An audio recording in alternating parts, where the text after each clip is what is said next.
Good afternoon, committee. Thank you. Happy Valentine's Day, and I'll see if I can give you a gift of getting out of here before 5. 3 bills that we would like to hear. 2 of them we will kind of hear together, and I'll get back to that, but I actually would like to start. Minutes have been distributed from the committee meetings from the beginning of the year. If you have those distributed, and if you are comfortable with those, I would entertain a motion, and I see Representative Neighbor. Mr. Chairman, I move that we accept the minutes as written. Seconded by Representative Riley. Are there any additions, corrections, or discussion? Seeing none, those in favor say aye. Aye. Opposed, no. Ayes have it, and the minutes are approved. So thank you. And again, it would have been Neighbor and Riley on the motion and second. With that, we will move into our first order of business, which I'm going to, on your daily agenda, move down 1 and start with House Bill 2593. We'll come back to the COLA option after we finish these 2 bills, because I think most of our conferees are on those bills.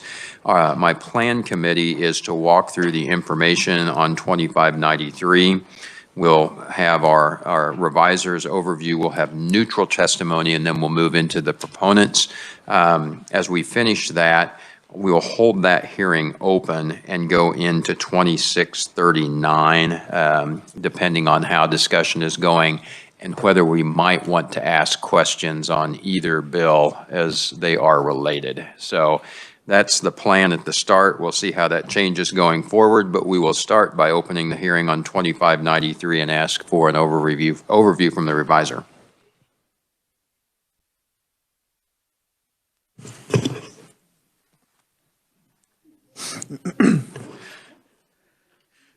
Thank you, Mr. Chairman. House Bill 2593 would establish a CAPERS working after retirement exception, and this would be for a limited duration commencing from the effective date of this bill, which would be on publication in the Register, until June 30 of 2024.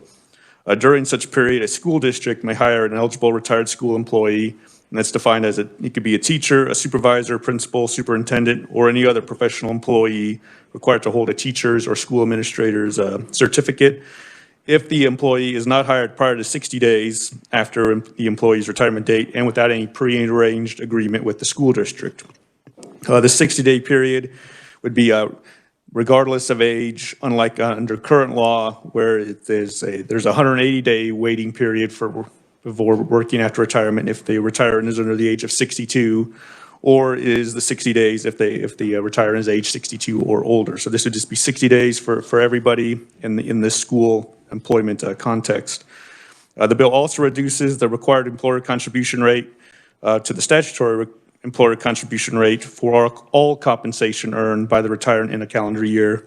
Under current law, the statutory rate applies to the first $25,000 of compensation earned, and then there's a 30% charge employer contribution rate on all compensation above that $25,000.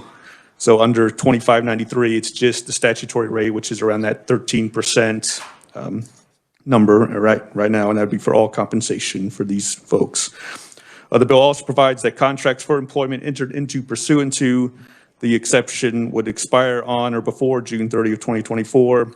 And the bill also makes some cleanup amendments to delete language from previous working after retirement exceptions that had expired back in January 1st of 2018, and then just make some other technical and conforming amendments throughout to reflect those the deletions of those prior expired exceptions.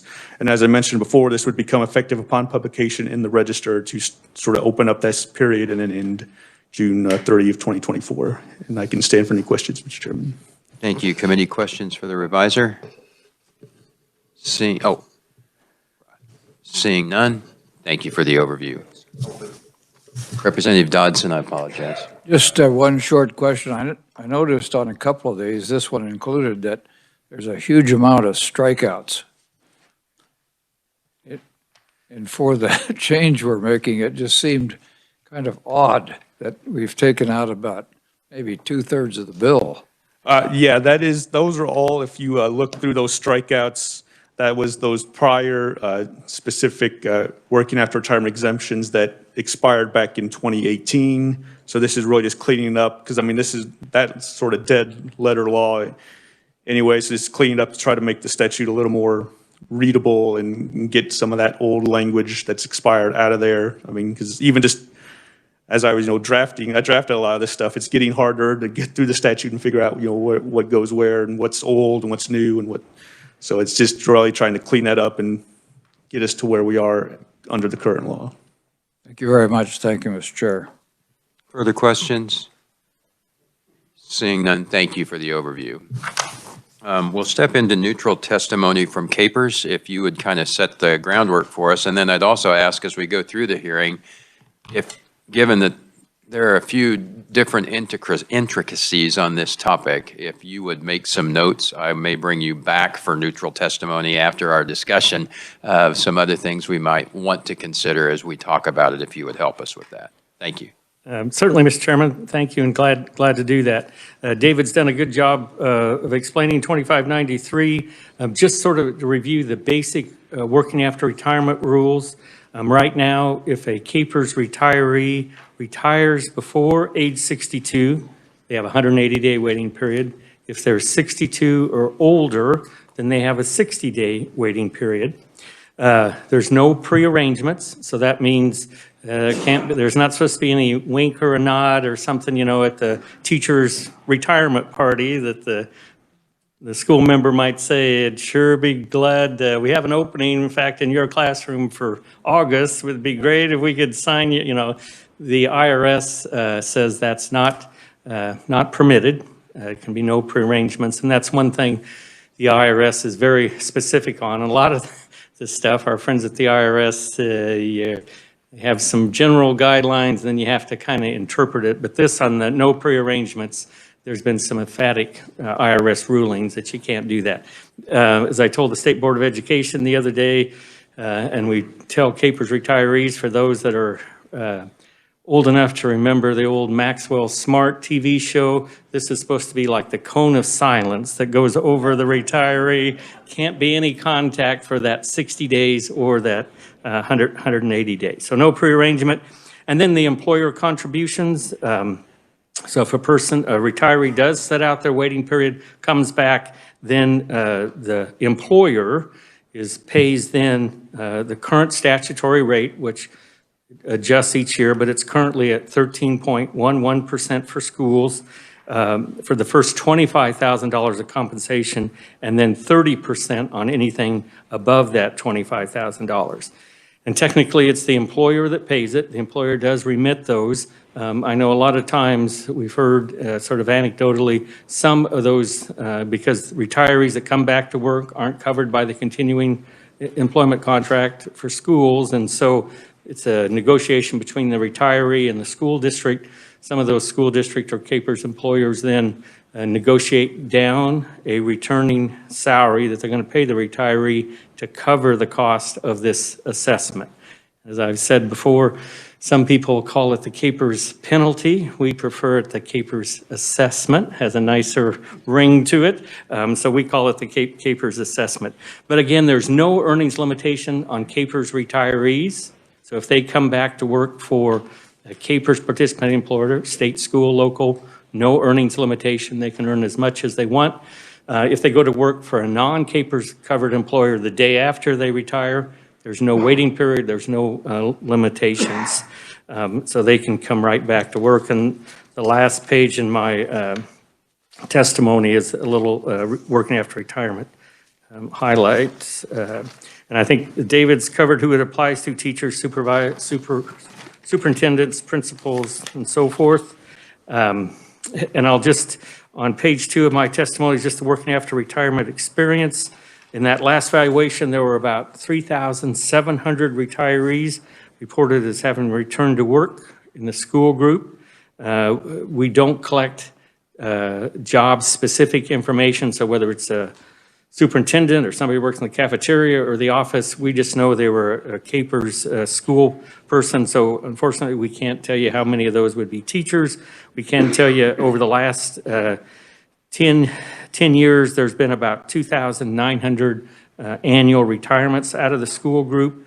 And we know since these new working after retirement regulations went into effect in 2018, about 40% of those school retirees were less than age 62, and then hence they would be subject to the 180-day waiting period. And at any given time, depending on the month you're looking for, there might be as many as 400 Caper school members that are in the waiting period, and particularly around June or so, there's about 1,000. And I've gone over the IRS. They just want to make sure it's a bona fide retirement, so the days of somebody retiring one day and coming back to work the very next day, same employer, same position, same desk, the IRS does not count that as a bona fide retirement. And so, anyway, that's, I think, and some of the people in the room helped craft some of the provisions of the current working after retirement, but I think it was trying to make sure the state was square in terms of those IRS requirements. The waiting period is kind of turned into a proxy test for that bona fide retirement. Again, mentioned no prearrangement, and the waiting periods also can be a barrier to certain prearrangements. So, actuarial cost on this bill, certainly it's a behavioral thing, and so this bill would, have that contribution under current law.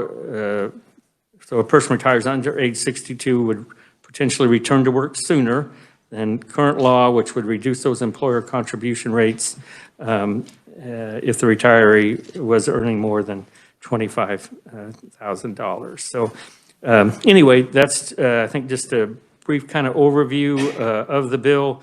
There could be some actuarial impact. I think the contribution rates were originally designed to try to make it actuarially neutral as possible. This bill and the other one, of course, has sunset on it, so there's some guardrails in terms of who it would apply to, which would minimize any sort of risk to the system in terms of costs. So I'll stop there, Mr. Chairman. Thank you. Are there questions for Director Conroy? So, Representative Dodson. Thanks, Mr. Chair. Yeah, just to clear this in my mind here, the rationale for the expiration of, in this bill, 30 June 24, and the next bill, 30 June 23, is again meant to limit what? That can be addressed by our proponents as well, but if you have any comment as it relates to capers. Well, I think just in terms of capers, certainly we've heard about the challenges of school districts or other employers filling vacant positions currently, and this would allow access to retirees sooner than under current law. So the basic provision here is to address the current teacher shortages. I think they have some good people here that will address that momentarily. Thanks very much. Thank you. Representative Proctor. Thank you, Mr. Chair. So there is a sunset, as the previous representative mentioned, there is a sunset on the bill.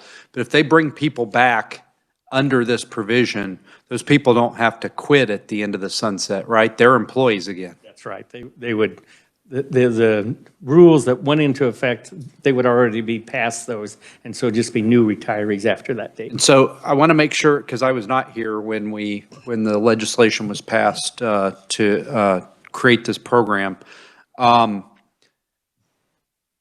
If I understand what you're saying correctly, a certain portion of the salary is reduced to account for the CAPERS benefit that the CAPERS member is now receiving. So basically, you could theoretically get a whole bunch of people back onto payroll and shift some of the costs to CAPERS and just keep them in perpetuity until they decide to retire again. Yeah, it depends on, I guess, if the window's open, how many people go through it. That's correct. But each one of those employees, basically, you're paying some of their salary now. Again, it's behavioral things, so the more people, I think originally when the provisions, the 13% and the 30%. That was sort of the best guess at the time from our actuary to try to hold it kind of as close as we could to actuarially neutral from that. And so if more people retire, then there would be some actuarial costs there. If it's less than anticipated, then of course not. And I want, if you could indulge me, please, Mr. Chair, I legitimately don't understand this piece, so I want to make sure I understand it. The piece about employer contributions, so that employee is continuing to get more years for capers? No, once the person retires, they do not earn any additional participating service credit. Okay, so is the school still paying into capers for that? That employee? Well, under this provisions, if they, and under current law, if they hire that retiree back, then they're paying the, either directly or indirectly, the capers assessment, that 13% on the first 25, 30% on after that. Whether they, some districts have decided they just pay it, some negotiate it with the individual retiree. Thank you, Mr. Chair. I appreciate the indulgence. Trying to keep up. Thanks for the questions. Representative Smith. Chair. Thank you, Director, for being here. Director, if a person retires June 1st, really the first day of school, they'd be eligible to go back to work then, so. That's correct. The 60 days for most school, because of contracts and so forth, they'd be able to return in the fall. And this may be a wrong question for you, but if he's hired back, does he maintain his tenure? Or the school could say, well, we don't need you after this year. I might have to, there's people here, but they're not subject to the continuing contract. Right. Thank law, you. I guess I believe. Thank you, Mr. Director. Thank you. Further questions? I'd spend just a moment on a couple of things. So the three key points at the start, the waiting period you said was a proxy test that the IRS had somewhat adopted on that. And we think we're okay on the 60-day from a previous one. As we get into other days, if before too long we look at yet a different number from 60, is there any relief as we look at that sunset to the entire bill that would be considered by the IRS as we have something that's temporary, or is that looked at just as the number? Good question. And again, our friends at the IRS aren't very forthcoming on their guidance. I think the one thing, certainly, if it ever came to that point, having a limited window, and if it was framed around some extraordinary circumstances maybe going on, that might mitigate some of those IRS concerns. Okay. So we're trying to grapple with things and see what we can safely do and meet needs. Number two, on prearrangement, there's no room around that. That is hardwired. No chance to have any idea that that is there. And we want to be clear, and we want to be careful of incentives that we provide that might encourage somebody to make those thoughts. On the employer contribution, to the questions that were asked, while if I was retired and returned under this provision, I, under this bill, would not have the assessment over $25,000 of additional dollars. But if I worked past the sunset date, would that assessment not restart? I believe it would, once you We would go pass that back. back to current law. And it would be there. And then trying to put all of those pieces together, the 13%, if I remember some of the discussions, dealt with the fact that as we look to funding capers, we needed the contribution on all employees to have a chance to meet our funding piece. And if we, given that there's more than just the normal cost in the contribution, a lot of it goes to the prior liability. Part of it was to make sure we capture what I would pay to another employee that could fill that spot if I were in a situation where multiple employees could fill the spot. Then the rest of the work was to try and figure out what didn't create an incentive to be retired in return for either the employee or the plan. Can you have any guidance to walk us through how we got to the contribution plus the 30% assessment? And how- Mr. Chairman, I believe at the time, it really was the best guess of our actuary, trying to hold it as sort of actuarially neutral as possible. And again, it's a behavioral thing. And you may remember, you probably still have nightmares about the prior working after retirement before this current law went into effect, because there were multiple situations. It was hard to fill in special ed and different rates. And I mean, the members struggled to figure it out. The school district certainly did, and Capers did too, just trying to figure out in which case, which working after retirement rules applied. And so this simplified it, and it tried to make it as actuarially neutral as possible. So thank you. And I remember as we were trying, similar to the waiting period where there wasn't as much specificity, there was a desire both from the IRS piece to say we are not having an incentive for someone to come back, as well as for the Capers piece to say, okay, we get that that benefit is there, we get that the need is often there. How do we make that possible to return, and cost neutral being the goal that's there, although the assessment was enough of a percentage to get anyone's attention and perhaps be interpreted as a penalty? I would agree with that. That's Okay, so thanks. Yeah, there wasn't really a question there other than to say how far off I was in my understanding. Representative Neighbor. Thank you, Mr. Chairman. With the fact that this is not just a Kansas issue, it's a national issue on shortage of teachers because of the COVID situation. Have you looked at what maybe at what some alternatives have been in other states to create that pool for retirees or teachers coming on board? Thank you. Good question. I'm not sure I've seen anything. With Jared's help, we could certainly examine, see what's out there to see if some other plans have maybe crafted some creative idea that would help address the situation you mentioned. Thank you, and thank you, Mr. Chairman. Thank you. And then the last piece in the right before the working after retirement experience on that second page, you say that 2593 also strikes several expired sections of that. That's just some cleanup that we would have that could exist either way, to Representative's earlier question. Yes, that's correct, David. Thank you.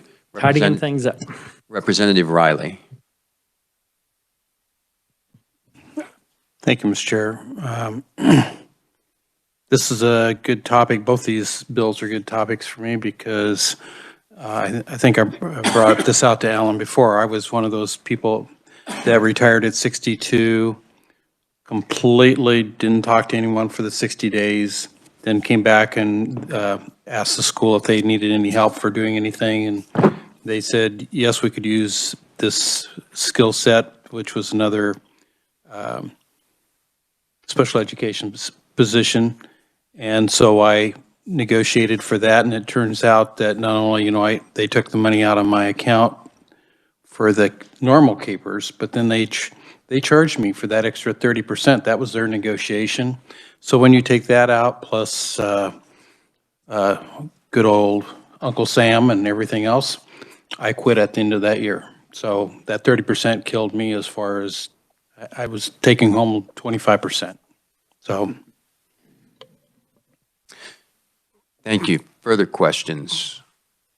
Representative Miller. Thank you, Mr. Chairman, and much like my friend from Leavenworth, this comes from just blind ignorance, but what is the IRS's interest in this issue?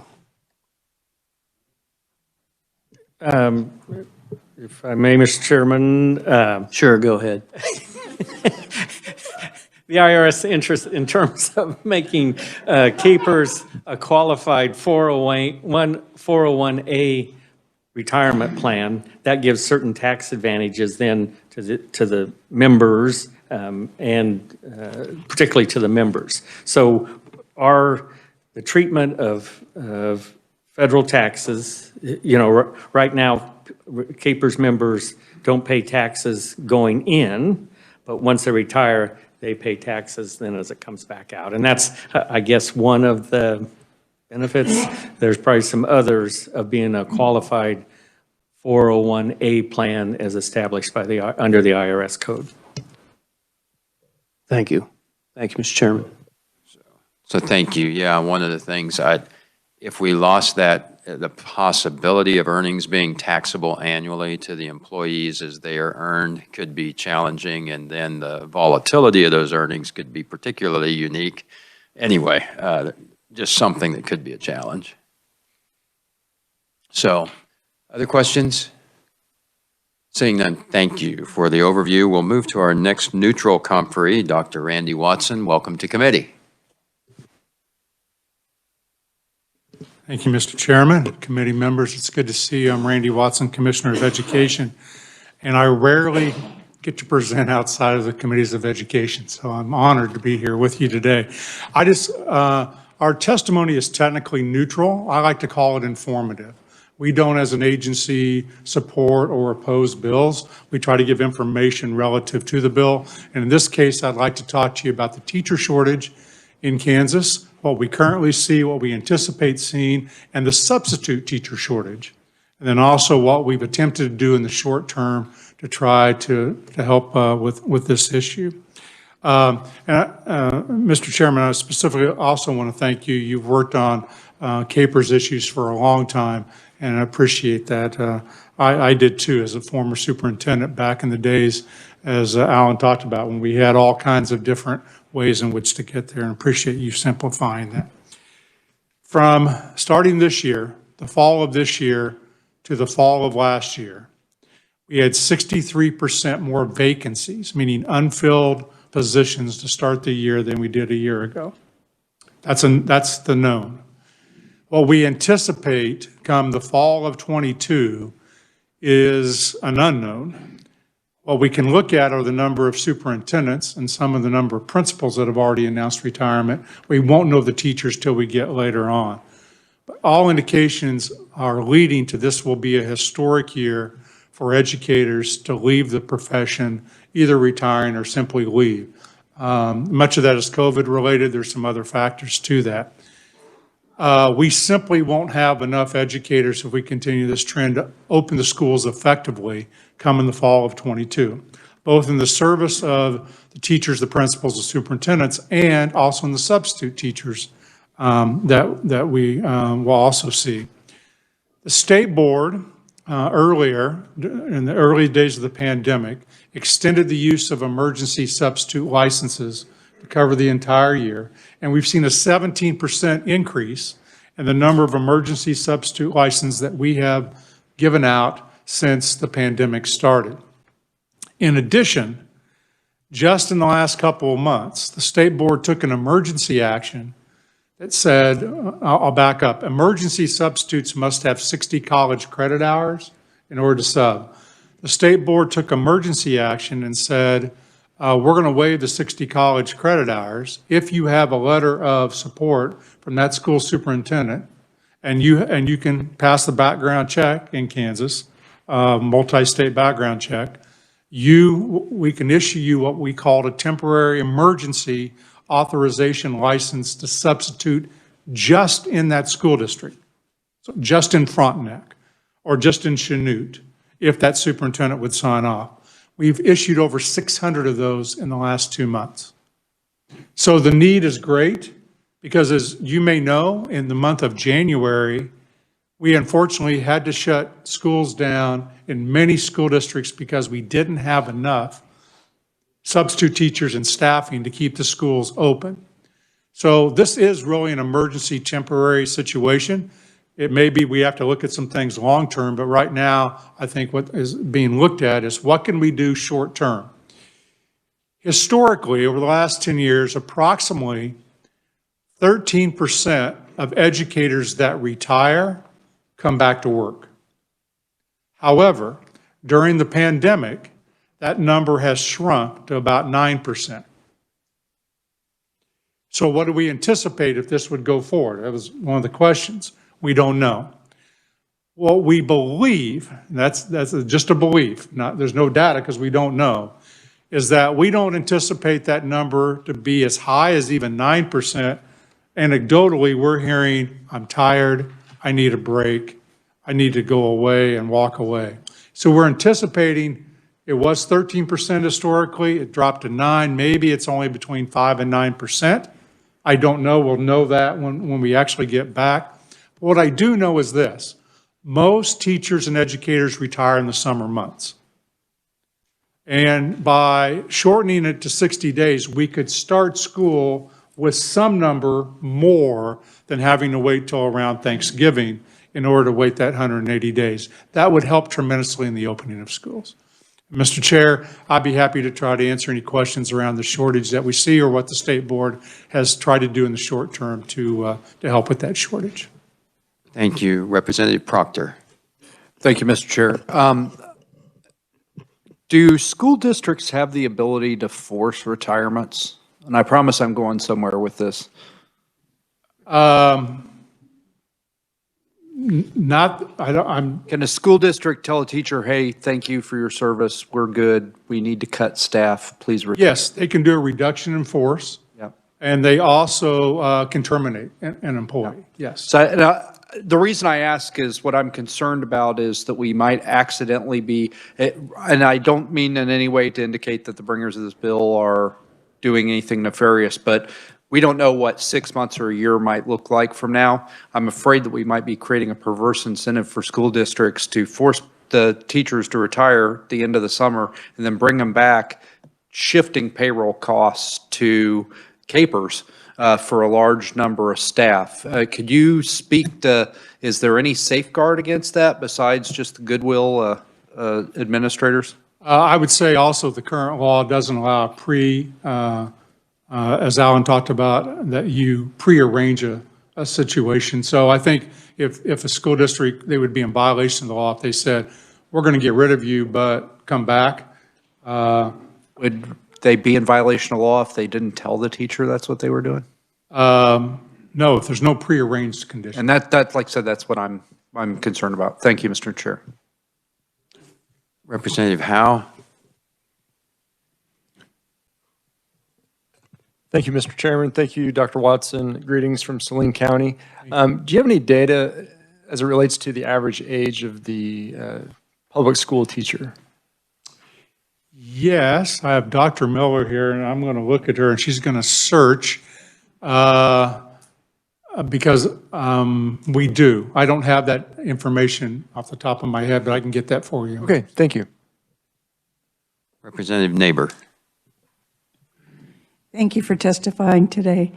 In answer, Representative Proctor, having been on the school board for many, many, many, many years, we in the school district had, within the negotiated contract, had said all teachers that are going to retire need to have their retirement in by this date. One thing you want to know is the last 3 years of a teacher's career establishes their retirement. So you want the highest level of payment. So if you were to quit and come back and get lower, first of all, you wouldn't be in that program. Second of all, it wouldn't apply. You'd want the highest highest last 3 years on your contract. So it wouldn't behoove you to do that. Now, the reason we let them go sometimes was for inappropriate behavior. You could do that. In Shawnee Mission, we had a due process, so they could certainly have an appearance before the school board and stuff to talk about those issues. So I wouldn't see teachers or districts trying to do that because it's hard enough getting teachers. Thank you, Mr. Speaker, Chair. Representative Dodson and then Proctor. Thank you, Mr. Chair. When you said 63% less, can you put a number on that? Yes, sir. So a year ago, at this time, or in the fall of 2020, we reported 771 vacancies at that time, and this fall it was 1,253. Thank you. And just to follow on, I don't recall if you were at the conference down in Salina, but just to kind of emphasize the same thing you said, what we heard was that teachers were retiring faster than they had in the past. They were tired because of the work, obviously, that they'd done during the COVID, whether they were in session with the kids or whether they were remote. It was just time for them to take a rest. So I share your concern that we may not get even the 9% back. And then we also heard at this conference that not as many teachers are graduating, or not as many graduates are going into teaching. So we've really got a tough problem ahead, and I sympathize with what you're trying to do. Thank you, Representative Dotson. And that's the longer term. And we were looking at that data earlier, and we don't like the data either of the number of people coming out. Thank you. Further questions?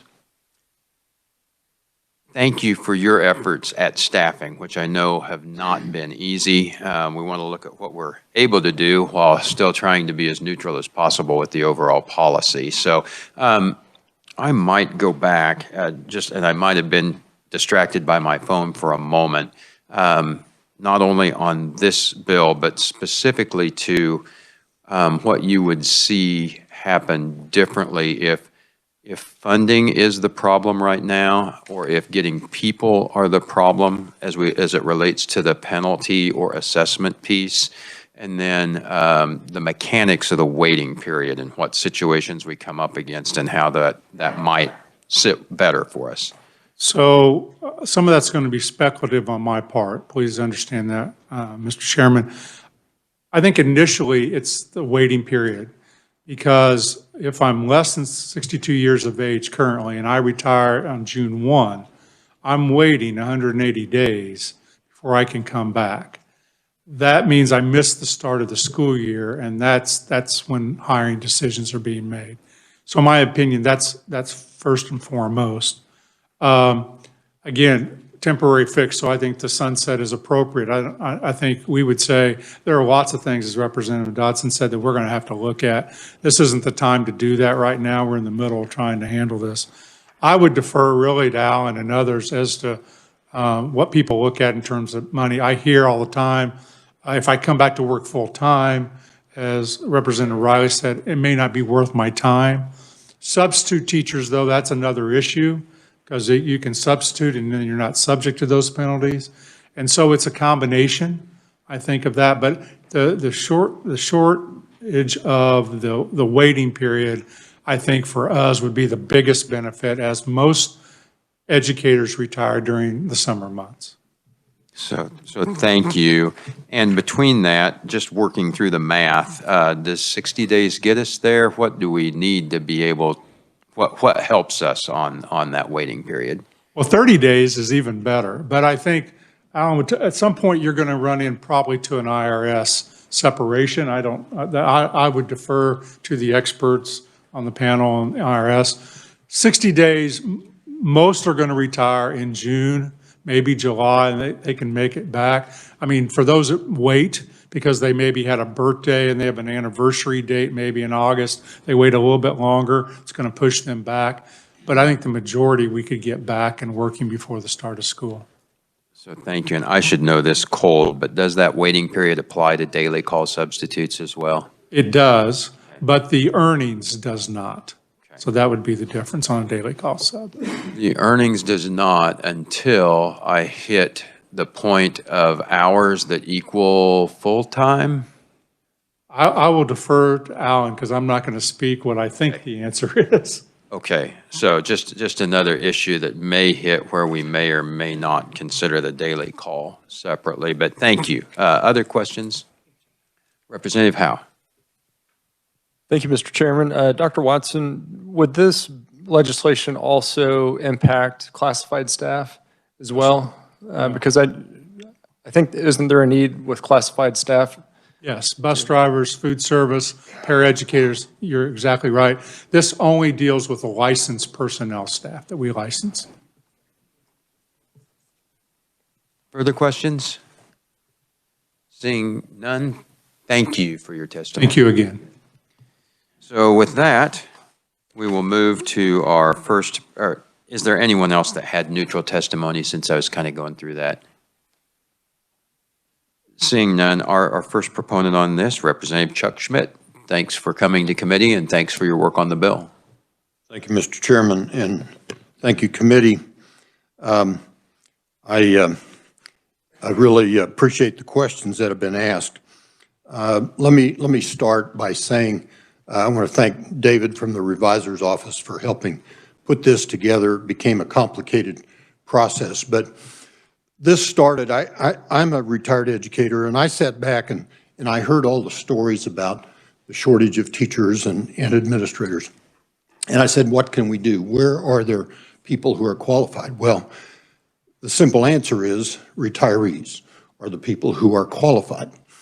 And so I looked at the law, and I'm like Representative Riley. Actually, some years ago, I took advantage of this, not because I was trying to take advantage, and I did take a full year waiting period, Mr. Conroy, but I retired as a superintendent of schools, and a year later, the person who succeeded me called me in August and said, we can't find a 6th grade social studies teacher.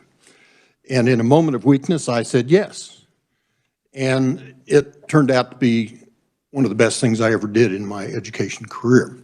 But that aside, the important things about this bill is, first of all, we're putting a sunset on it. We're saying it's only for 2 years, because believe me, I'm the last person who would want to see anything to hurt capers. The other thing is that the 30% penalty.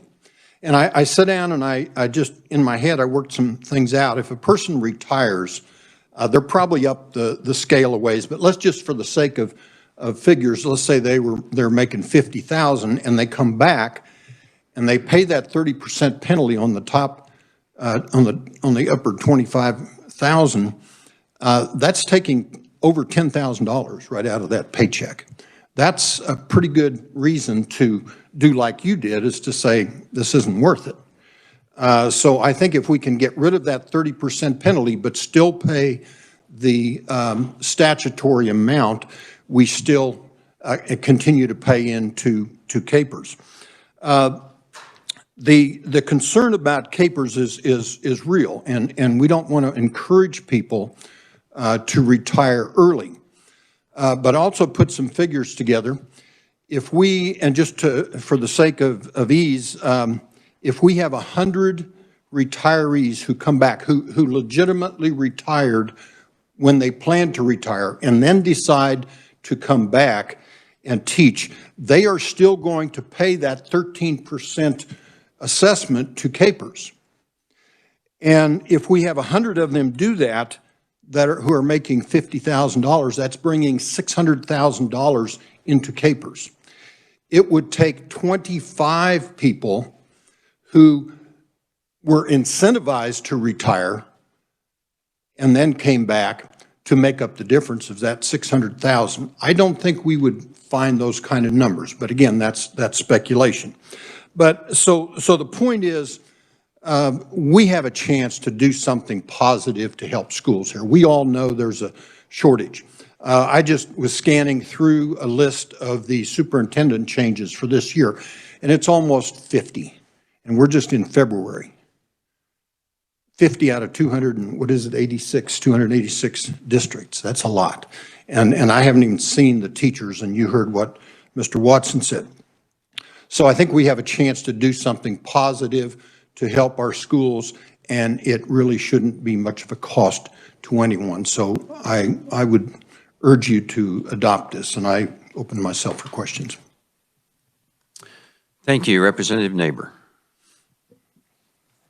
Thank you, Mr. Chairman.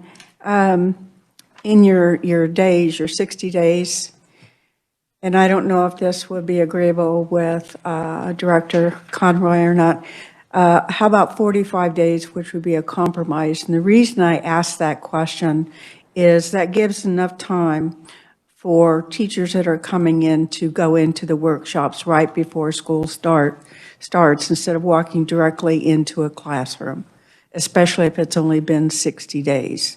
So to me, it would make it a little bit more, a little time to get to know the staff and who you're working with and give you a little bit more information when you start. So that's why I asked about the 45 instead of the 60. I don't know if that would be something that could be a compromise, so thank you.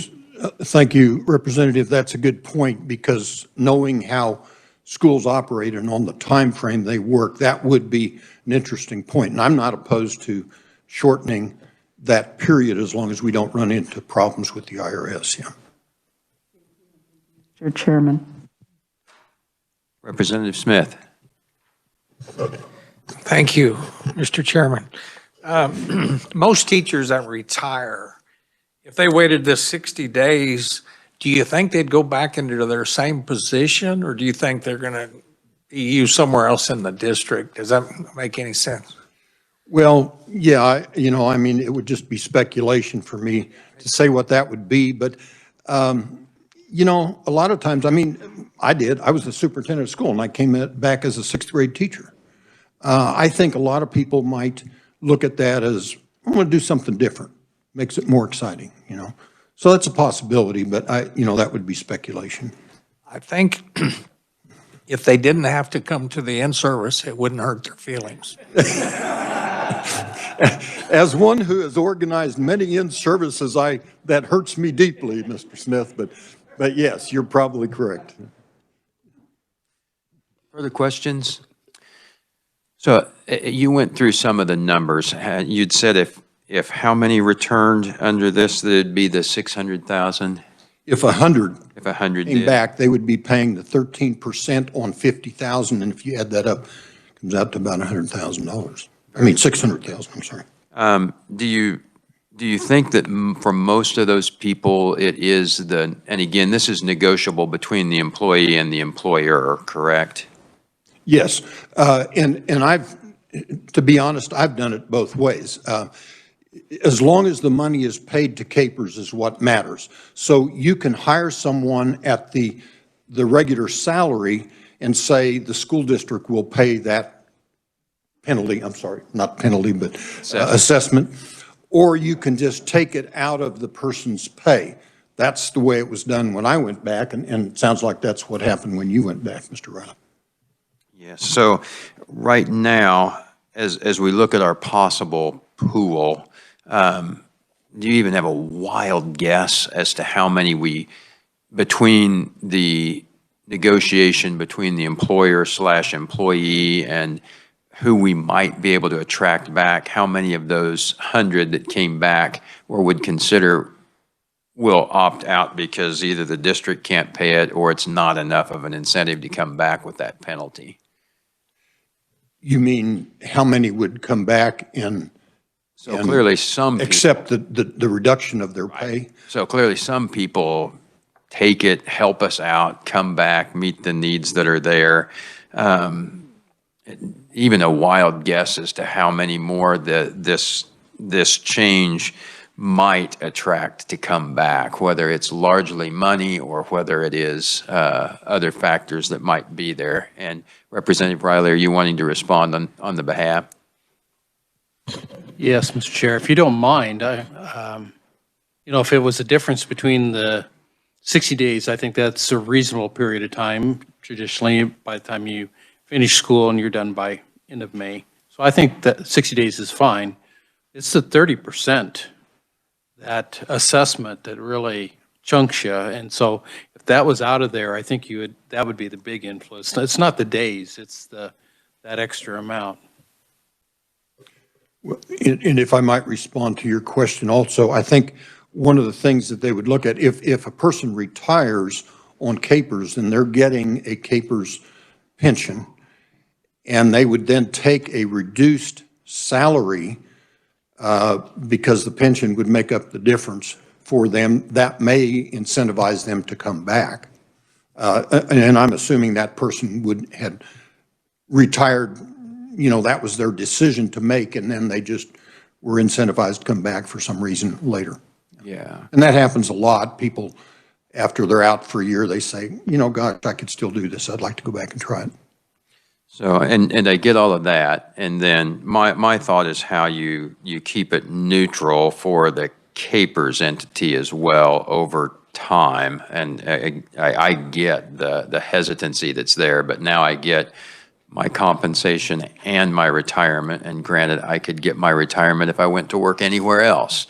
But here is where I have that conflict. But on that 100 people, on the additional 25,000, I would then be giving up what would currently be, gosh, I guess that'd be $750,000 on that group in the additional assessment that is there. So I'm wondering, similar to the days, if there's any compromise on that number that helps to get us there. I'm also wondering if there's any difference that we might apply both in the cost and in looking similarly how we look at the age 62 on the number of days, if there's any compromise to consider on age and what that is. And we may flash back to Capers on whether that has any difference as we look to our IRS partners and what's neutral.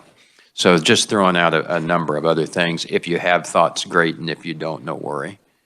You know, again, it would be speculation. I don't know, and this isn't going to solve our shortage problem, but I think it's a step in the right direction. It could help. Thank you. Other questions? Seeing none, thank you for your testimony and your work on the bill. So I believe we have a couple of written proponent testimonies. Is there anyone else that wished to appear as a proponent for 2593? Yes. Welcome to committee. Thank you, Representative Johnson and committee. My name is Jerry Hinn. I'm with USA Kansas, as well as with the Kansas Superintendent Association. And you should have some testimony there before you as well, I hope on both bills.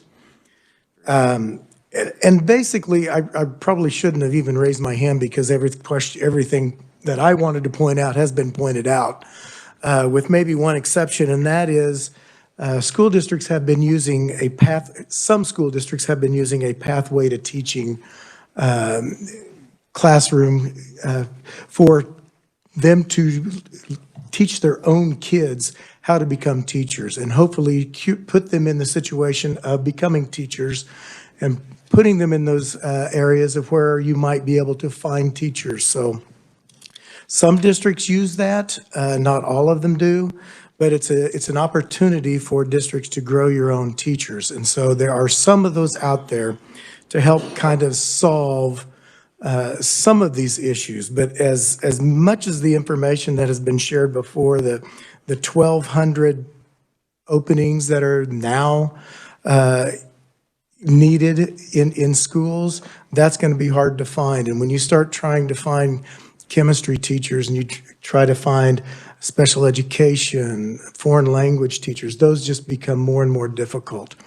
Representative Neighbor brought up the 45 days that we would think that might make sense from the fact that when a teacher retires June 1, that gives districts an opportunity to go out and try to find teachers before that 45 days is up. And if they can't find anybody, then the 45 days would kick in and then they would have an opportunity to interview that teacher that may have left if they are interested in coming back. We find that as being reasonable, obviously, as long as that would clear with Capers themselves. And the other thing of a two-year sunset, we think it would help. Once again, it goes back to what Representative Schmidt said, and that is that we don't think that it will solve any problems, but it might take care of some issues in the next 2 years. So really, I don't believe that I have much else to add that hasn't already been talked about. Sure.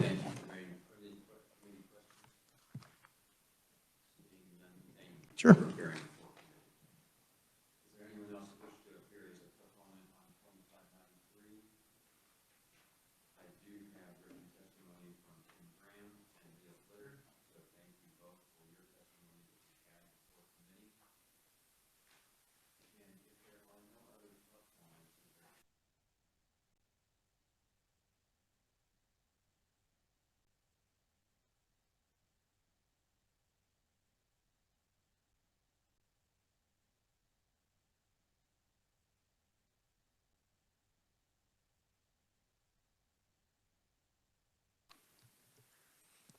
Thank you, Mr. Chairman. The House Bill 2369, if you are looking at the memo, I do apologize. The short title on there was incorrect. That was the short title from the previous bill. It's actually reducing the CAPERS working after retirement waiting period to 30 days for all retirements for a period ending June 30 of 2023. I do have an updated corrected memo with the committee assistant, but just to clear up any potential confusion and just jump in and say 2639 would establish a CAPERS worker after retirement exception for a limited period commencing from the effective date of the bill until June 30 of 2023. During the period, any CAPERS participating employer may hire any CAPERS retiree if the retirant is not hired prior to 30 days after retirant's retirement date and still without that prearranged agreement with the participating employer. The 30-day period would be regardless of age, unlike as in the previous bill, the current law is that 180 days if you're under age 62, retire, or age 60 if you are over age 62 or older. This would just be a 30-day window waiting period for all retirants for this limited this window between ending June 30 of 2023. The bill also makes those same technical amendments to delete those prior expired working after retirement exceptions from 2018. All that language is being stricken and removed as in the previous bill, and then making those conforming and technical amendments to reflect those deleted old subsections and paragraphs. And this bill also becomes effective upon publication in the Register, so that sort of would open the window and then close the window for this shortened waiting period at the end of June 30 of 2023. This does not reflect, this bill as currently introduced does not adjust the employer contribution that as the previous bill did. This would keep it at that statutory rate for the first 25,000 and it keeps the 30% charge in place for any compensation over $25,000. It just shortens the waiting period. It's a 30-day waiting period for all, and this would be for all employees, not just school. It'd be any CAPERS employee and participating employer. And I can take any questions, Mr. Chairman. Committee, are there any questions? Representative Howe. So this would impact classified staff? Yes. Okay. So that would include anybody like food service, I think there was mentioned bus drivers, paraprofessionals, things like that? Yes, Mr. Chairman, this is any CAPERS retiree. It wouldn't just have to be in the school, wouldn't have to be licensed school personnel. It could be anybody in the state group and the school group, and yes, classified and licensed, and everybody, pretty much anybody. Are there any other questions? Seeing none, thank you, sir. We'll move to proponent testimony, and we'll start with Representative Joe LaHoy, sorry. Thank you. Thank you, Mr. Chair and committee, for the opportunity to testify.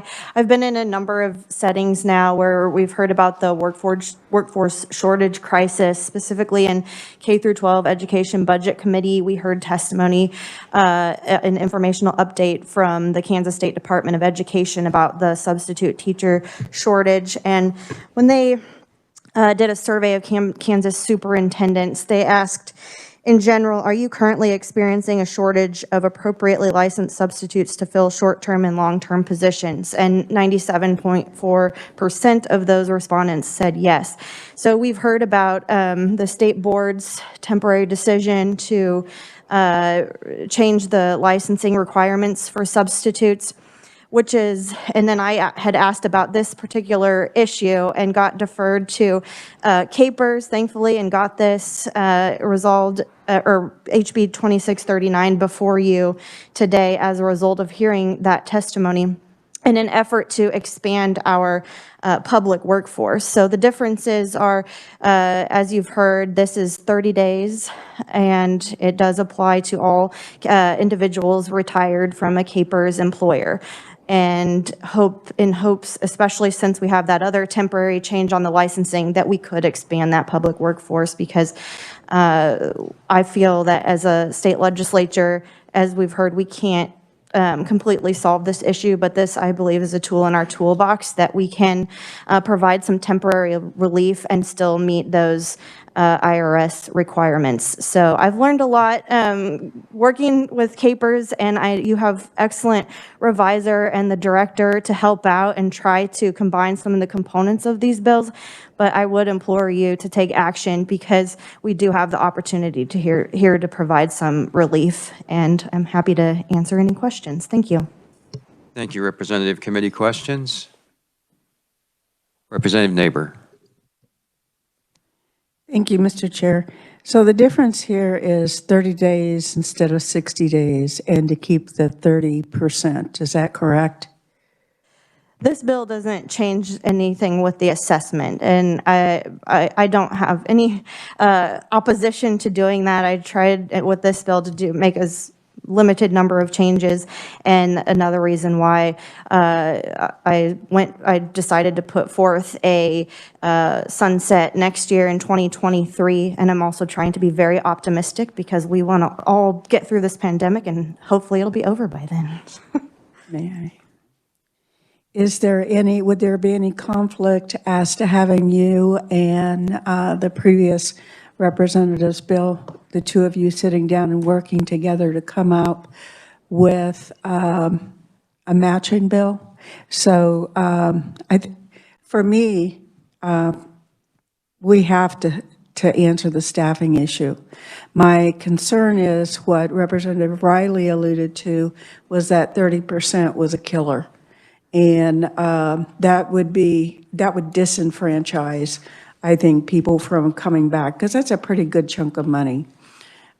Second of all, I think 60 days is great, but if the system allows 45, just gives a little bit more leeway, as Mr. Hine spoke, and in that you can be interviewing, and if you can't find anybody, then you've still got an open window there to call somebody in right before, instead of calling them right the day before or 2 days before.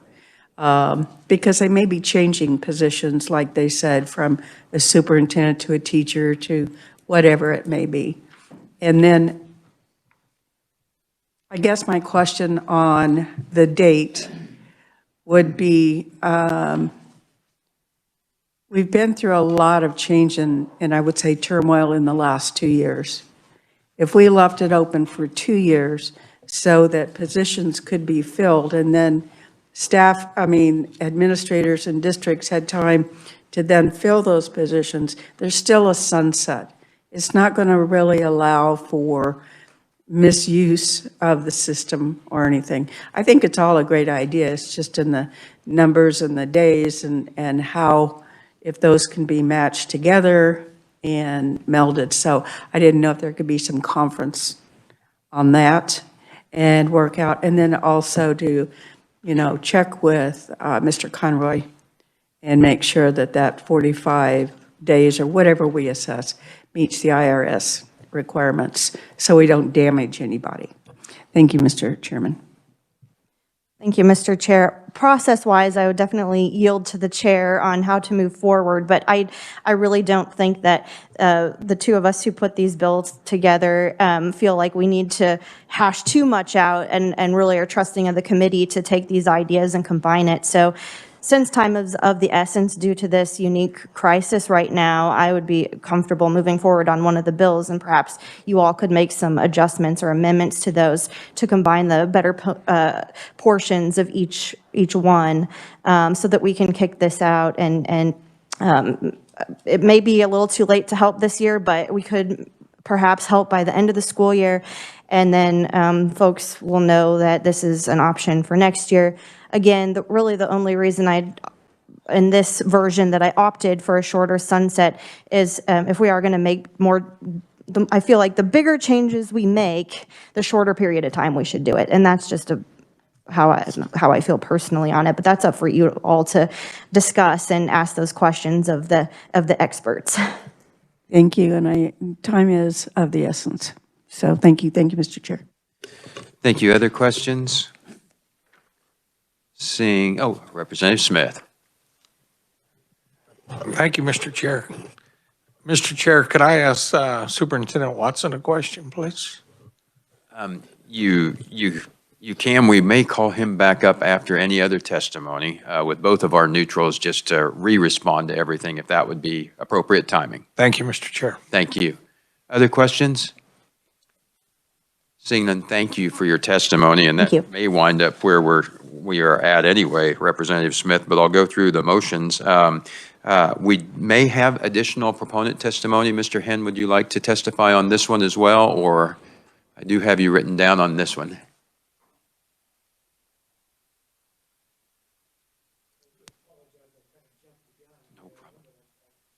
Oh, yeah, that might help. Thank you. I do apologize. I may have jumped the gun on the other one, but it's basically the same testimony. The one thing I would say in regards to this bill is that I always treated my school district like we were a family.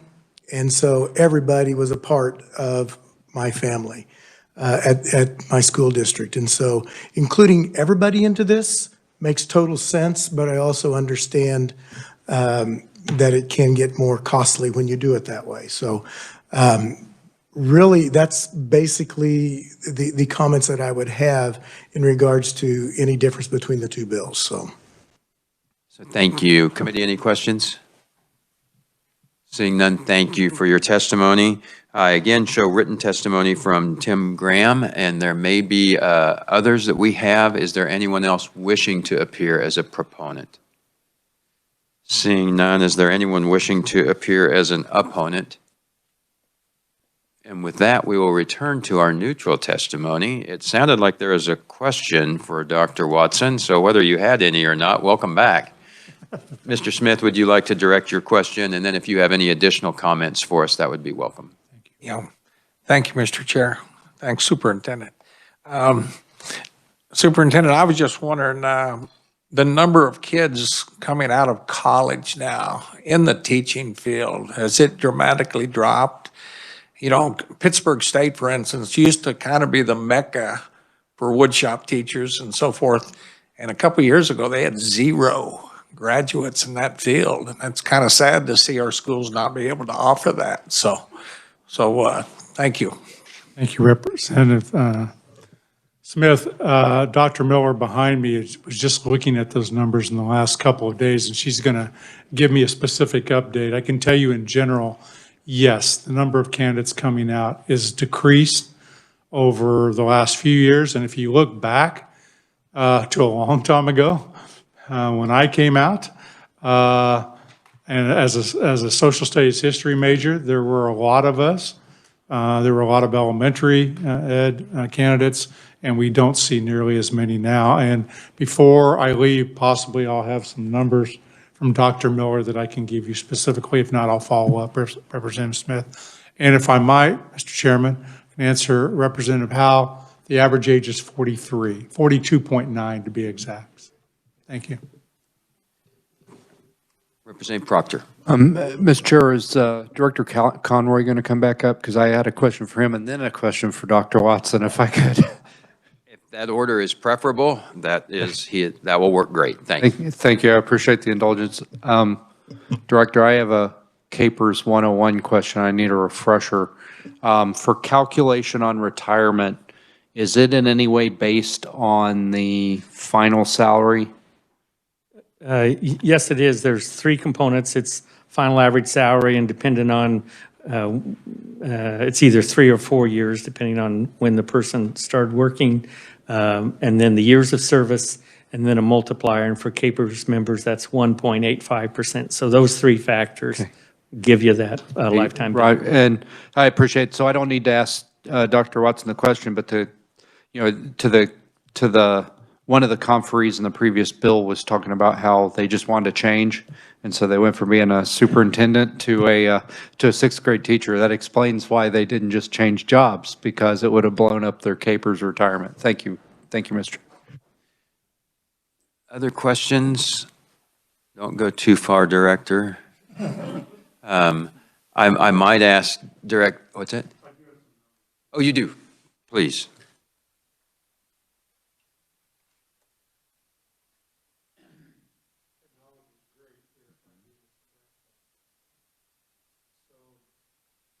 in taking a look, Representative Smith, I'm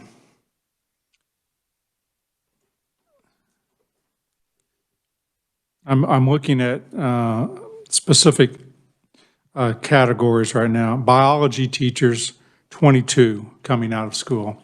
Chemistry, 5 coming out of school this fall. Earth and space science, 6. Mathematics, 69. Physics, 5. Middle school science, 7.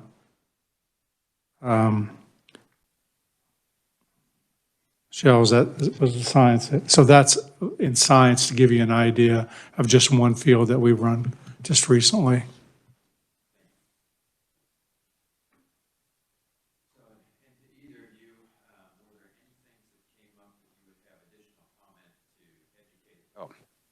Thank you, Mr. Vice Chair. To educate us further on the topics that we addressed, and if not, I'll address a few questions to Director Conroy if I can keep my thoughts together. So one difference between the two bills is that one applies to all employees and one applies to the state school group. If we look at expanding the assessment relief beyond the school group, are there any other concerns that we should think about as we work at combining the bills? Mr. Chair, I guess the only other one would be how long the window's open. One has it 2023, the other has it June of 2024. The other, that's right. So a couple of things are there, but I was wondering more specifically on if we expanded the assessment relief from just the school group to the entire group, is there any greater concern that we would have other than the cost? I believe that'd be it. There'd just be more people potentially eligible and then hence the cost. Thank you. We talked about a couple of different waiting periods and made up some of our own. As we work to that, do we just kind of consider it a sliding scale for what the IRS might be willing to put up with as we shorten that period? Are there any hard guardrails that we might be running into that we can identify? Previously, state pension plans would periodically, every 5 to 7 years, send in their plan for a plan review by the IRS and have them bless it. They've since stopped doing that, but we did send it in the last time, and the current provisions of the 60 days and the 180 days were in the plan when we submitted it, and they did not raise any objections, and they approved our plan as being a qualified 401A plan. So we do at least have that guidance specifically from the IRS. Okay. Just to couch my own thoughts, I have some preference for the sunset to be next year rather than the 2 years out, and assuming the legislature could act if indeed the circumstances continued to persist, which is possible. But as we look to that variance and the plan review, do you think there's any difference with the IRS if we're 1 year or 2 years on that? It's hard to say, but probably the shorter the window, probably the less likely, or in terms of being able to have a response, or that they might cry foul if it was only a very limited time, may help. It's just a guess. So thank you. And I may have gotten an email that was confused on something. Someone had felt that if I was a daily call substitute, that I did have to track hours as a daily call substitute. If I got to be full-time, that the penalty applied. Is that a fiction that was in that email, or is there anything that applies to daily call substitutes? Actually, true daily call substitutes are on the list of exemptions, along with poll workers and other people. There's a list of them. But daily call substitutes are those that don't have a contract. And I guess in our mind, think about, whether or not it'd be every day, but in the morning, 6:30 a.m., the school district calls and say, hey, we've got an opening. Can you come in today to do it? So there's no contract, and not that might be a little bit longer than every day, but it's short duration and no contract. If there is a contract, then all the other provisions apply, the working after retirement, the assessment, and so forth. Thank you for that. And I think those were the key questions that I had in my mind on how we might look at that. Committee, are there any other questions or clarifications that you would like from Capers?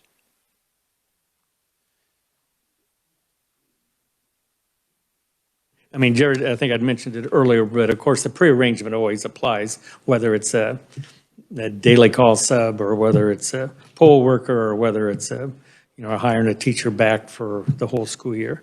Again, that's the one thing that IRS has weighed in, can be no pre-arrangement. Thank you.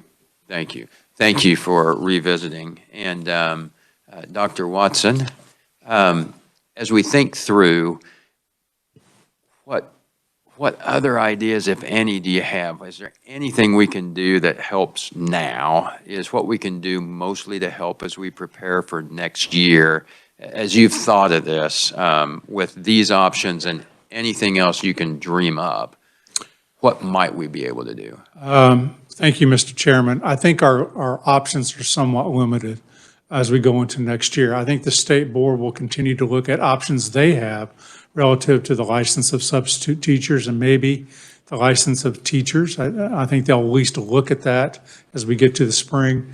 I know that there's some discussion on the intermediate, longer term, around some incentives to bring more people into the field, but that won't solve the problem for the next year.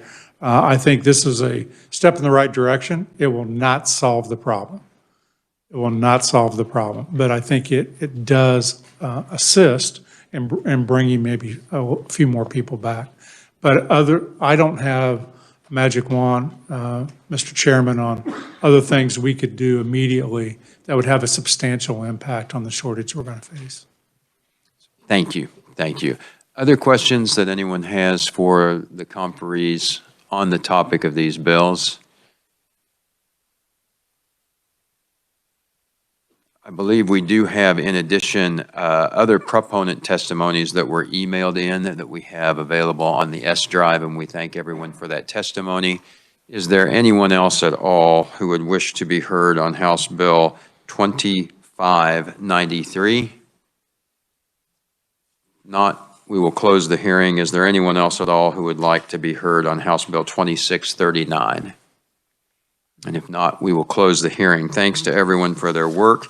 And to my rankings question, we talked about how to best proceed on this and whether we needed to have a nice, neat balloon ready that combined everything together, or whether we still wanted to be in the mess part of the process to see if there were additional ideas that we came up with from the committee that we might want to incorporate. So anyone who wants to jump on that project and help pull one neat bill together, I'm sure is welcome, and I'd assume our proponents would be willing to work with us on that.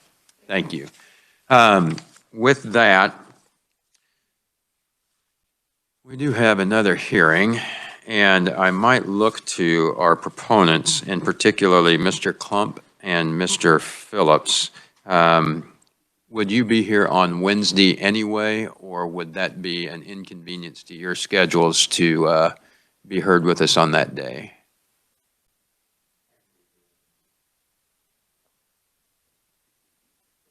And as I look to the committee,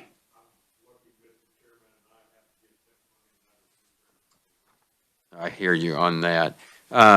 Committee, are you open to another hearing on the self-funded COLA topic? Or do you have some pressing plans this evening as well, given that I have held you late the last 2 or 3 meetings consecutively now? 3. Representative Miller, I would welcome your thoughts. Well, others might, but I don't have a Valentine, so.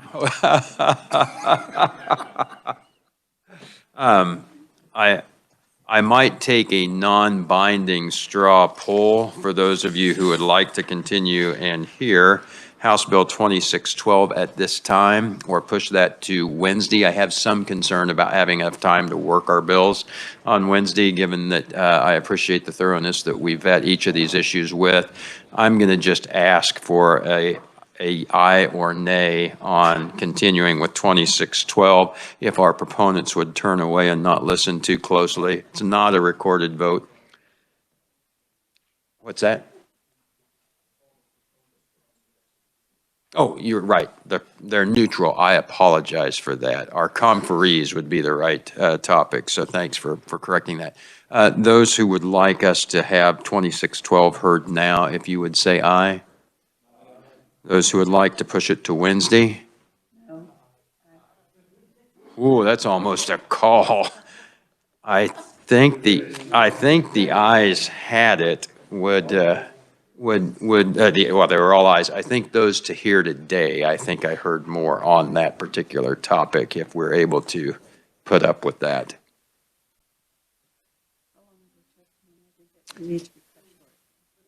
Yeah, so I think that is actually fairly doable. Let's jump in. If the reviser would give us an overview of 2612, and thank you, committee.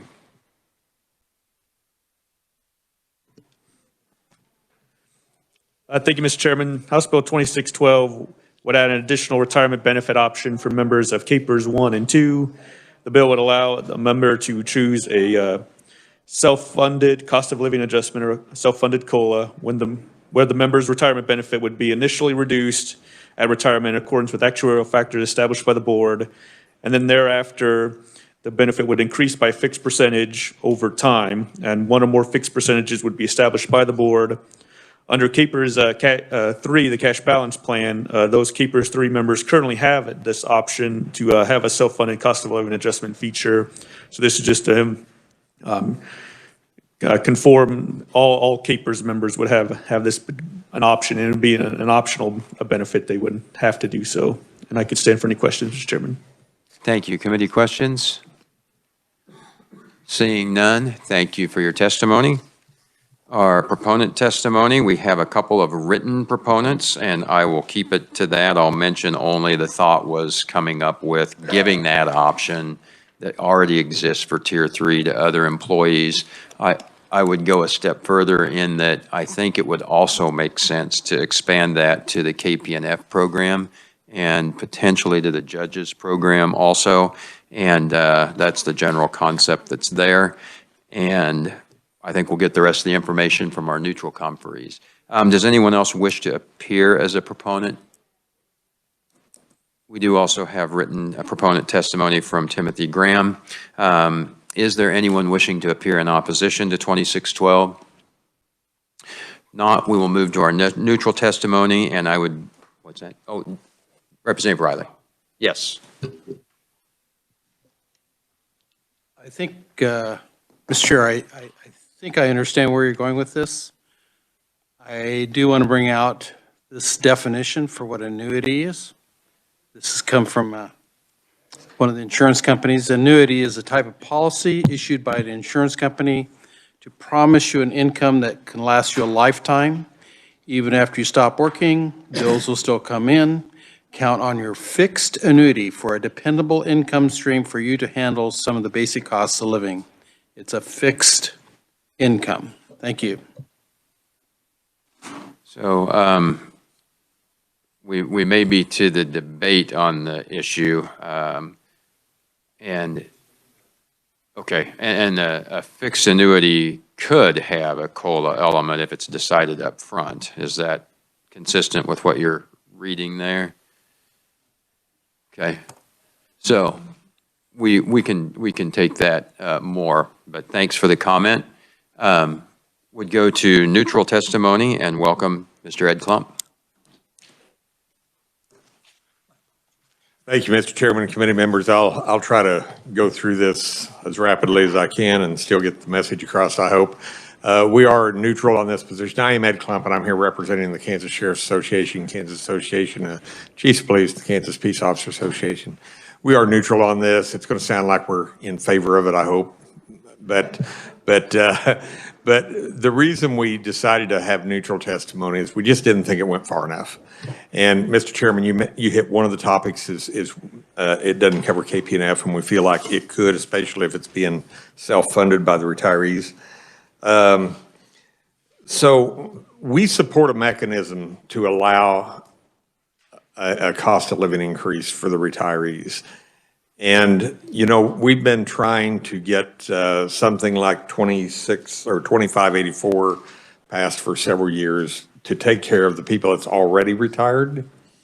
And one of the things that anything we do to allow a cost of living increase for retirees going forward, those that have not retired yet, means eventually that pool of retirees that don't get a cost of living is going to get smaller. And you know, we can take care of a smaller pool easier. So, you know, there's two parts to fix this problem. I mean, one, we need to do something for our retirees, and two, we need to do something to get something in place for people going forward. And there's quite a few plans like CAPERS that have COLAs built into them. Some of them are self-funded like this one is. Some of them are funded through a higher employer contribution rate.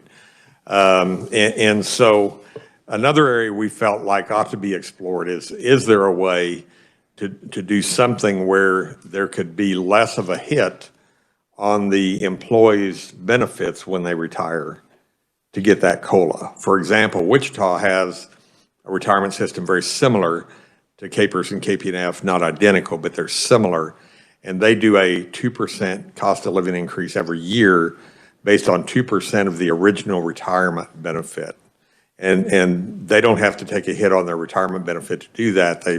They built that into the plan. And when they did that, the employees agreed to pay a little higher employee contribution rate to do that. Now, the problem that we have between what Wichita did and what CAPERS has is even with that added employee contribution, they're at like 4.8 or 4.9% is what the employee contribution rate is down there.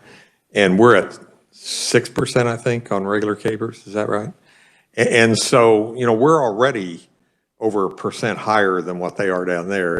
And part of that is because, you know, we're trying to get the plan back in balance, which we recognize this legislature over the past 4 years has really made good progress on that.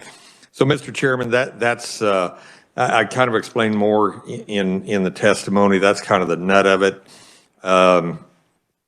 We would appreciate, I think, putting KPNF in. One other point I'd tell you about is we get interested in both the regular local CAPERS and KPNF because about 70% of our agencies are regular CAPERS, and they or maybe it's 2/3, and they represent about 70% of the officers, somewhere around those figures.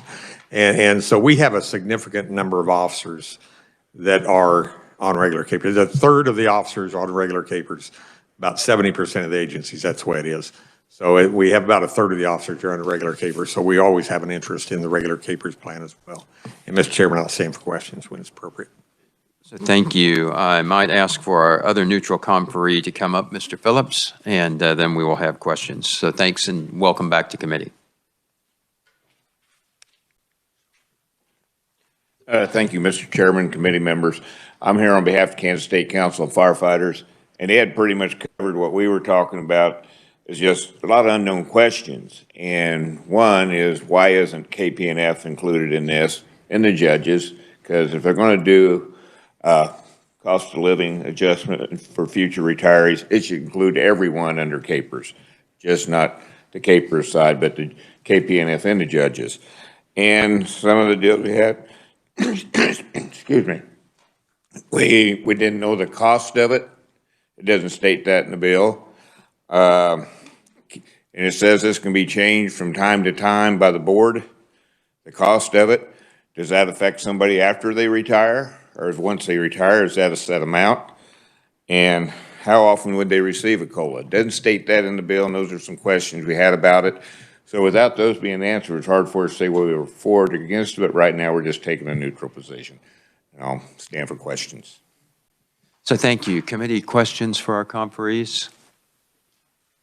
Seeing none, thank you for the testimony and thank you for joining us today. With that, we would move to our neutral testimony from CAPERS. Director Conroy.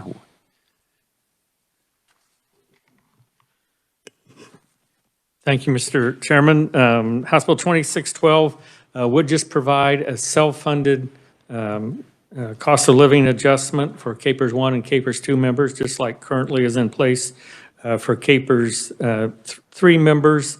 Right now, CAPERS members 1, 2, and 3 have multiple options that they can select in terms of how they would like to take their monthly benefit. There's maximum, there can be a joint survivor and life certain options, which I can go into if you have any specific questions about those. But this would be a self-funded cost of living adjustment. They could select 1 or 2%, and then that would actuarially reduce their lifetime benefit based on the actuarial factors. And of course, age at retirement, the expected mortality, and of course, the investment return assumption all would play into that assumption. And on page 2 of my testimony is just an example using those actuarial factors.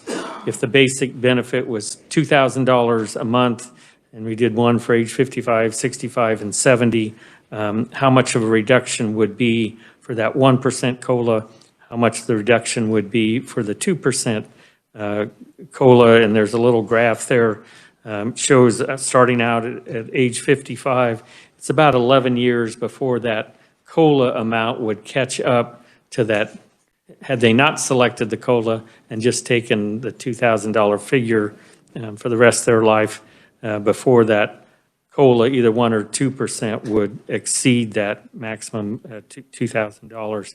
And we've got some other projections. Of course, if you retire later, age 65, it'd probably be about 9 years before you'd get to that crossover point. Age 70, it'd probably be in that 6 to 7 year range. And so, again, this is designed to be actuarially neutral. There'll be some pluses and minuses, but the assumption is over time it would, it would balance out. And there's just comments about some administrative costs. I think if it's just CAPERS only, we could probably absorb it. If you do factor in KPNF and judges, we might need some help in terms of IT costs to reprogram things to accommodate the changes. So thank you for that. So with the IT costs to extend to the other CAPERS members, since we have that on Tier 3 easier, might be just a bit more if we extended that to the KPNF group.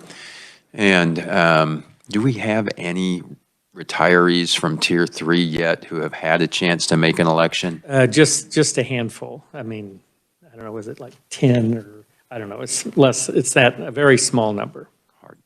Hard to get a good handle. So, and then similarly, that while this is absolutely cost neutral, it's a fixed payment. You decide whether you want a level one or one that increases at 1 or 2%, and it would be annual. We might have some adverse selection where if my life expectancy, I think, is shorter than normal, I might choose the level. And if I'm in a group and a family that lives well into their 90s, I might really want to pick that. But outside of that, it is designed to be cost neutral to the entire group. That is correct. So thank you. And then it's helpful for me just to get a handle on what that cost is to give up something to get that COLA. So I appreciate that information. Representative Riley. Thank you, Mr. Chair. So this might be a rabbit hole kind of thing going down, but if I was to win the lottery and that lottery ticket was, let's say, $500,000, and so I chose to take the annuity plan, which pays out so much money per month. They figure it out for me for life, how much that is. But I always have a choice if I'm listening to my favorite TV program or radio program, that I would call in somebody and they would buy that annuity from me. So, Alan, would I have the ability to sell my CAPERS annuity to that company and get cash immediately so that I could invest it in my own program? Short answer would be no, not for the CAPERS benefit. And that would be the same whether it had the COLA option or not on it. But, yeah. Thanks. Representative Howe. Thank you, Mr. Chairman. Mr. Conroy, how is the COLA treated for tax purposes currently for those Tier 3 recipients or retirees? I'd have to double check that, but I believe it'd just be like, it's just an additional, it's just part of the CAPERS benefit at that point. So it'd be treated the same way as the base benefit plus the 1 or 2%. Okay, and my last question is the adjustment pegged on anything in particular, and how often is that adjusted? It is adjusted annually, and again, it'd go into those actuarial calculations, so life expectancy, those other parameters that are also factored in, investment rate of return, and their age at retirement. Of course, the younger they retire, the more of a discount. If they retire at 55 versus 65 or 70, there'd be certainly a difference in that. Thank you very much. And so there is nothing really that is corresponding to current, say, like inflation or other external factors? Not the way the bill currently provides. That's correct. Okay, thank you. Representative Riley. So going along with that same commentary then, if, I think I missed it in the bill, so then it's still based on the original age you retired. So if I decide to make that change 7 years later, it's still going to go back to my original age of retirement. If I may, I think you'd have to make that decision at the time of retirement, so you couldn't do it later. So whenever you retired, this would be another option that you would have. Besides the different payout options, you'd have to decide, am I going to sign up for that 1 or 2% adjustment? So in other words, this is not a program for the folks that are already retired on Tier 1, Tier 2. This is for anybody new that is doing that. That is correct. So I thought we were getting in, raising the hopes for the people that were already retired. So that's a good point. That could have happened inadvertently, where this is focused as a choice for new retirees.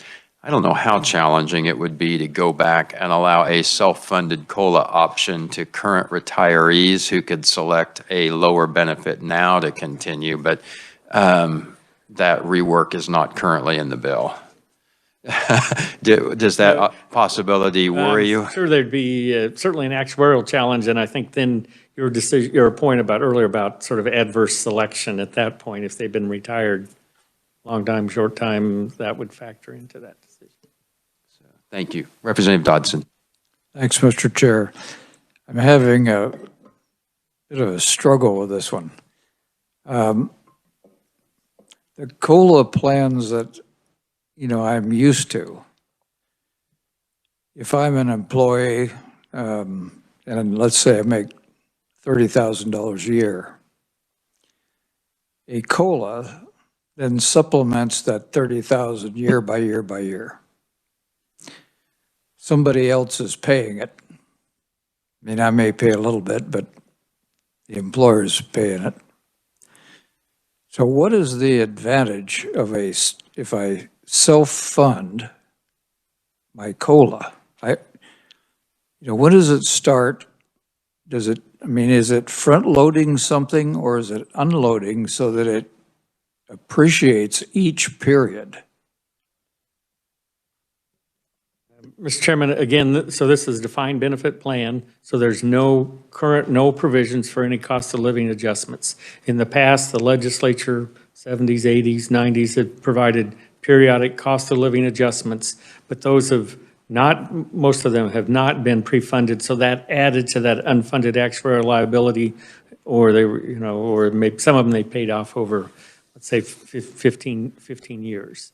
So there's no provision. So again, as you may have heard, since 1998, any CAPERS retiree who retired since 1998 or after has not gotten a cost of living adjustment.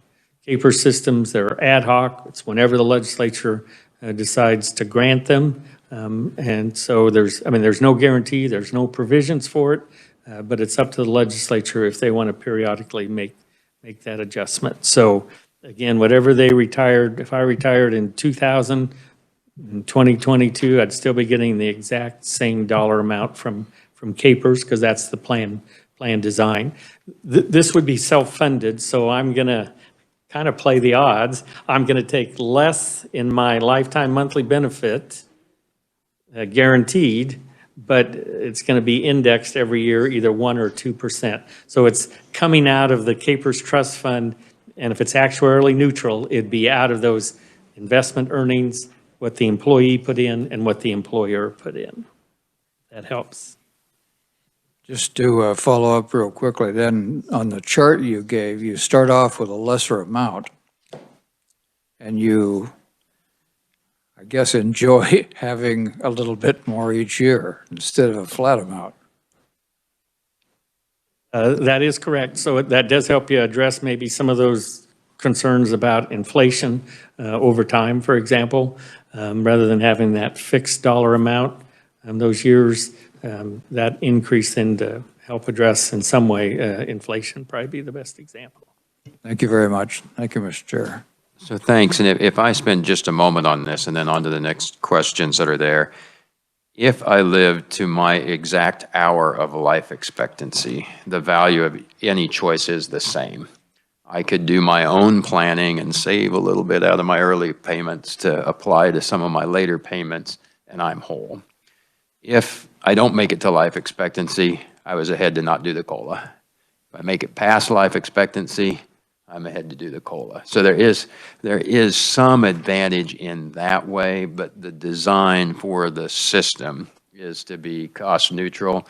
And if this helps you in your planning to have a payment that might somewhat better meet the fact that cost goes up, that's all it does. And there's no magic to it to look at the inflation index, which would be a much more challenging issue.